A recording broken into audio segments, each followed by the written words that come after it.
नमस्कार, राम राम। और आज आपको एक बात बता रहा हूँ।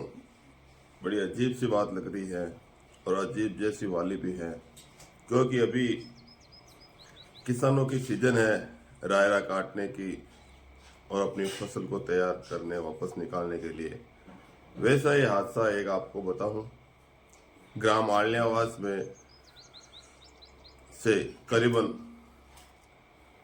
3 या 2.5 किलोमीटर दूर है फूलनाथ जी ढाणी के पास में,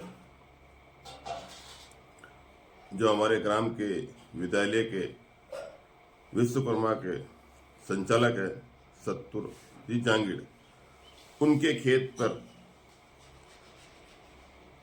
रायरा फसल तैयार करके उसको काट के निकालने के लिए रखा हुआ था। और उनको कस्से हैं जो उगाने वाले फूकजी कचावा आलनेवास के रहने वाले हैं, और उस खेत में पानी देने वाले हैं चौतुराम सिंगोदिया।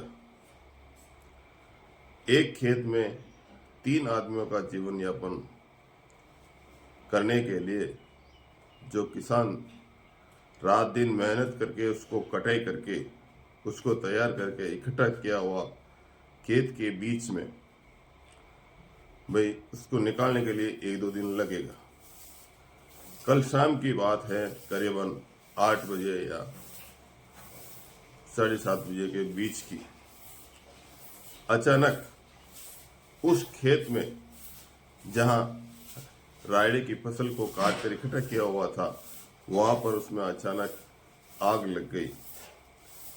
आग लगने से करीबन लोगों को 3-3 किलोमीटर तक ऐसी रोशनी दिखाई दी कि सबके होश उड़ गए। किस्सा बड़ा अजीब है, लेकिन मानो या ना मानो ये साजिश किसी ने की होगी।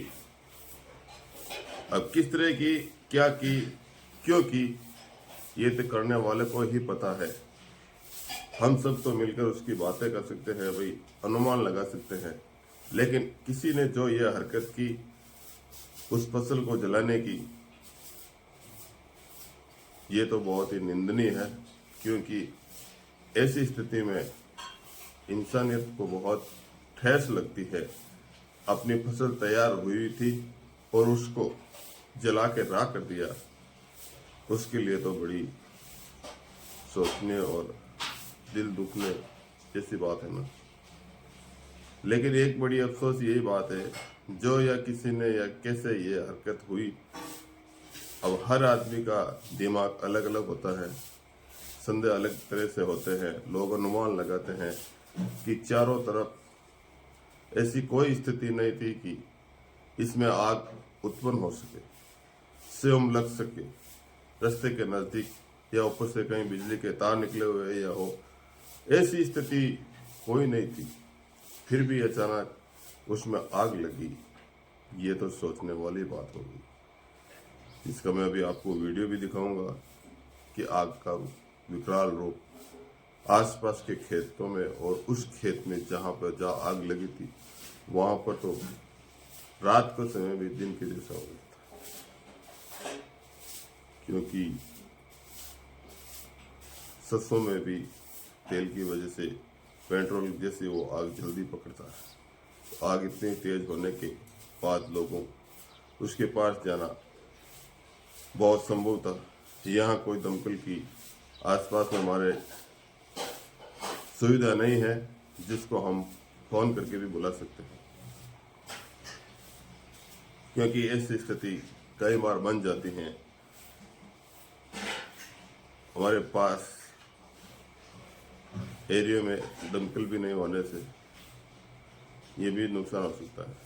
कई बार दमकल होने के बाद भी नहीं पहुंचती है, तो भी हमको दुख होता है, और दमकल नहीं होने पर भी दुख होता है। कई बार ऐसी परिस्थिति में आग लग जाती है तो, क्योंकि उस पर काबू पाना बहुत मुश्किल होता है।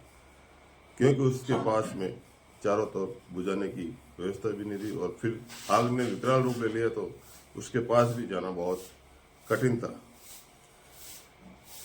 इसीलिए मैं किसान भाइयों से निवेदन करता हूं कि जो अपनी फसल समय पर तैयार हो गई है उसको समय पर निकाल लें, क्योंकि यह हादसा हुआ है वो अन्य किसी के साथ नहीं हो जिससे उसको दिल में ठेस और दुख हो सके।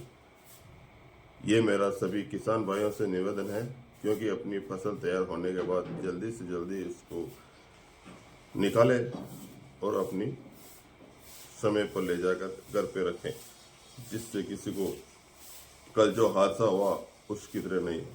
यही हमारी विनती है और सभी भाइयों से भी चेतावनी है कि समय पर अपना जो लाटा है, फसल है, उसको तैयार हुई उसको निकाल लें, क्योंकि आजकल पता नहीं चलता किसका समय उल्टा आ जाता है और ये ऐसी परिस्थिति बन जाती है जो कल हुई। जो ये कल घटना घटी बहुत ही दुख भरी जैसी घटना है, क्योंकि किसानों के लिए ये और आम जनता, आम पब्लिक को भी मन में ठेस पहुंचती है। काफ़ी लोग ग्राम से भी पधारने पर क्या सब देख के चले जाते हैं, लेकिन जिसके साथ दुख होता है उसी को मालूम पड़ता है। इसीलिए सभी किसान भाइयों से मैं निवेदन है कि अपनी फसल का ध्यान रखिए इकट्ठी करने के बाद। राम राम सर, जय हिंद, जय भारत, जय किसान।